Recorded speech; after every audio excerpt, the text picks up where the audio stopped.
Hello final year next है। देखो हमारी एक्सरसाइज का क्वेश्चन नंबर 2। इसने कहा which of the following set from है ओवर रियल।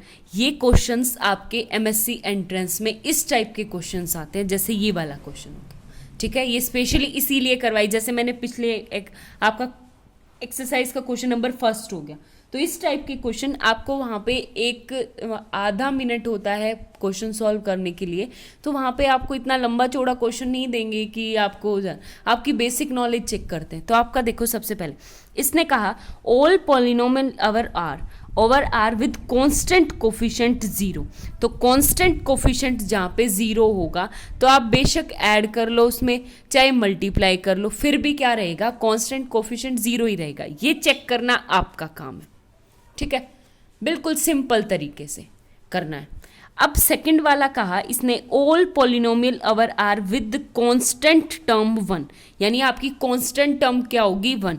तो फॉर एग्जांपल मैं x1 मान लूँ आपके पास, ठीक है, यानी u मान लूँ चाहे u, तो मेरे पास कहीं पे है x² प्लस x प्लस 1। हाँ, ये भी वेक्टर में जाएगी v, क्यों, क्योंकि कांस्टेंट कोफिशिएंट इसका ये है। v मान लूँ मैं for example x³ plus x plus 1, फिर से ये भी v में जाएगी, क्यों, क्योंकि कांस्टेंट कोफिशिएंट 1 है। बट अगर मैंने इसका एडिशन किया u प्लस v किया तो मेरे पास क्या आ गया, x³ plus x² plus 2x plus 2। अब ये 2 है, लेकिन कांस्टेंट कोफिशिएंट कितना होना चाहिए मेरे पास 1, तो वो v में नहीं जा रहा, मतलब ये एडिशन ही क्लोज नहीं है। एडिशन क्लोज नहीं तो आगे बात ही नहीं करनी, तो इसका मतलब ये वाला आपका वेक्टर स्पेस नहीं है। ठीक है, उससे आगे बात करते हैं set of all ordered pair A B, यानी मेरा नेक्स्ट है ए बी ऑर्डर्ड पेयर है, जिसमें किसमें ए और बी आपके क्या होने चाहिए, इंटीजर्स होने चाहिए। ठीक है, इंटीजर्स होने चाहिए। आगे बात समझ में, यानी आपका एक तरह से इंटीजर आपका v दे दिया, हो गया क्लियर। अब मेरा ओवर किससे बात कर रहे, रियल, फील्ड मेरी रियल है, तो कुछ नहीं, उठा के इंटीजर्स में √2 से मल्टीप्लाई कर दो, तो ये √2a √2b।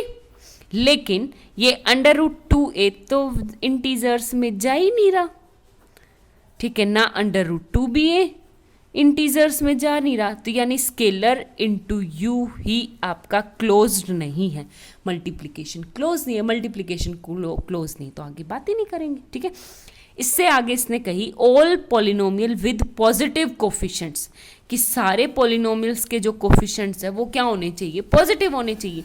ये वेक्टर स्पेस दे दिया। अब एक बात बताओ, फॉर एग्जाम्पल यही उठा के चलूँ मैं, u है मेरे पास x² प्लस x प्लस 1, तो इसके सारे कोफिशिएंट्स क्या है, पॉजिटिव। ठीक है, अब मुझे इसकी स्केलर से मल्टीप्लाई करनी है, अल्फा इंटू यू, तो अल्फा क्या हो जाएगा, अल्फा अल्फा अल्फा, और अल्फा की जगह मैं -1 ले लूँ, अल्फा की जगह -1 लेते ही ये क्या आ गया, -x² माइनस x माइनस का 1।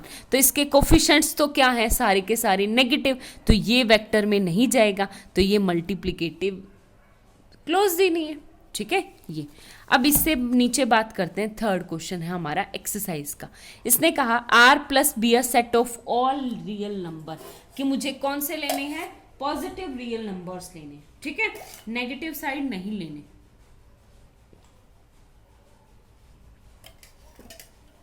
कैसे करेंगे, इसने कहा define the operation of addition and multiplication. Addition का ये है, मल्टीप्लीकेशन का ये है।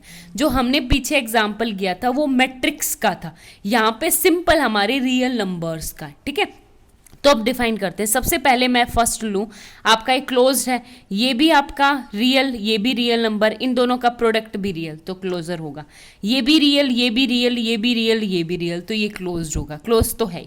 उसके बाद चेक करते हैं एसोसिएटिविटी। एक बात बताओ, u plus v plus w करना है और इक्वल दिखाना किसके, u plus v plus w के। तो सबसे पहले u प्लस v कितना हो गया आपके पास, u इंटू वी और फिर प्लस में w इक्वल टू, ये क्या आ गया, u plus V into V, यानी v इंटू डब्ल्यू। ठीक है, तो अब क्या आ जाएगा आपके पास यहाँ से इसका, तो यानी u इंटू वी इंटू डब्ल्यू equal to u into v into W.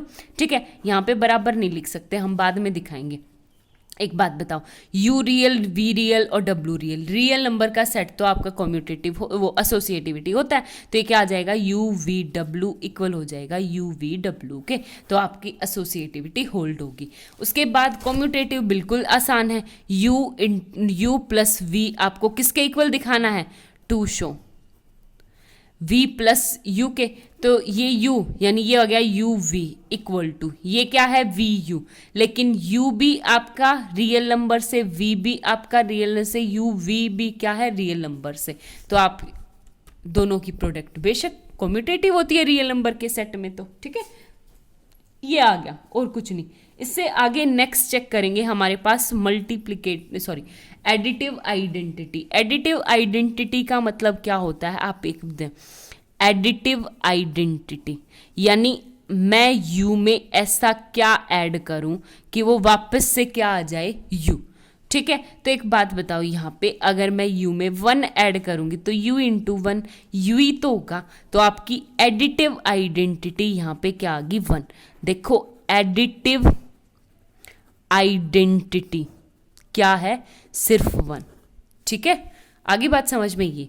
अब फोर्थ बात करते हैं एडिटिव इनवर्स की।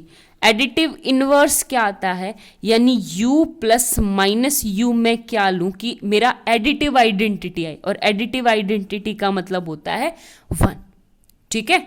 आगे बात समझ में। और एक बात बताओ, u प्लस माइनस वी के u के ऊपर ऑपरेशन लगाऊंगी तो ये क्या आ गया, माइनस का u into minus u equal to 1, ठीक है। तो माइनस यू क्या हो जाएगा आपके पास 1 बाय यू, यानी 1 बाय यू ही आपका क्या है एडिटिव इनवर्स इस ऑपरेशन के अकॉर्डिंग। हो गया क्लियर, एक तो ये। उसके बाद बात करते हैं स्केलर। चारों कंडीशन हमारी प्रूव हो चुकी है, अब स्केलर मल्टीप्लिकेशंस की बात करते हैं। तो स्केलर की मल्टीप्लिकेशन का रूल क्या है कि u वेक्टर्स हैं आपके, और a अगर आपका फील्ड से ले हम स्केलर, तो a u करूंगी तो ये u की पावर क्या आ जाएगी आपके पास a, ठीक है। तो मैं सबसे पहले चेक करती हूँ फर्स्ट रूल कि जहां पे मेरे पास a u प्लस v करना है तो ये क्या आ जाएगा, मेरे को किसके इक्वल दिखाना है, a u plus a v के, ठीक है। तो इस साइड को सॉल्व करूंगी तो मेरे पास यहाँ पे क्या आ गया, a u प्लस v, और a u प्लस v का मतलब क्या है u इंटू v, ठीक है। आगे बात समझ में। तो अब मेरे पास क्या आ गया कि अब मल्टीप्लिकेशन की बात करते हैं। मल्टीप्लिकेशन क्या करता है, पावर में चढ़ा देता है, तो u इंटू वी की पावर में a, अब दोनों की पावर में है तो u की पावर a इंटू वी की पावर a। समझ में आ गई बात ये। और अब यहाँ पे देखो right hand side, a u का मतलब है u की पावर a, बीच में प्लस ए वी का मतलब है v की पावर a।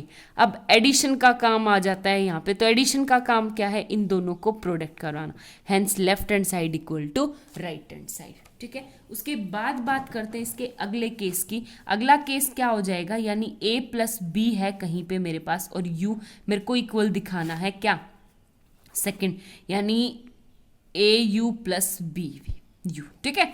अब यहाँ पे बात करते हैं सबसे पहले, तो एक बात बताओ, a प्लस ये स्केलर है पूरा, ये क्या आ जाएगा u की पावर a प्लस बी, ठीक है। इसको सॉल्व करूंगी तो ये क्या कह रहा है, a की पावर u का मतलब है u की पावर a प्लस, ये क्या है u की पावर b। अब एडिशन का काम यहाँ पे आ जाता है कि इन दोनों को क्या कर देगा, मल्टीप्लाई, यानी u a into u b, base same है तो पावर क्या आ जाती है ऐड, यानी क्या हो जाएगा मेरे पास u की पावर a प्लस बी, ठीक है। तो हेंस दोनों साइड इक्वल। अब एक इससे आगे बात करेंगे हम, तो एक बात बताओ यहाँ पे थर्ड वाली कंडीशन मेरी क्या कहती है कि a b u इक्वल होना चाहिए a b u से, ठीक है। तो सबसे पहले इसको, तो ये u क्या हो जाएगा ए बी, और यहाँ पे क्या है a बाहर रहेगा, और ये क्या है u की पावर b हो जाएगी। अब ये वेक्टर है, अब ये क्या है u b की पावर a, और इसकी प्रॉपर्टी क्या होती है u a b हो जाएगा, ठीक है। Hence left hand side equal to right hand side. Fourth condition आपकी मेन है कि आपको मल्टीप्लिकेटिव आइडेंटिटी निकालना है।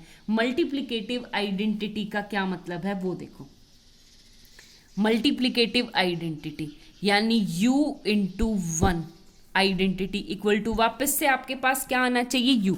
और एक बात बताओ, यू की ऐसी क्या मल्टीप्लिकेटिव स्केलर होना चाहिए ना आपके पास। देखो for example a u equal to वापस से यू आना चाहिए। तो ए यू का क्या मतलब है, यू की पावर ए इक्वल टू वापस से यू।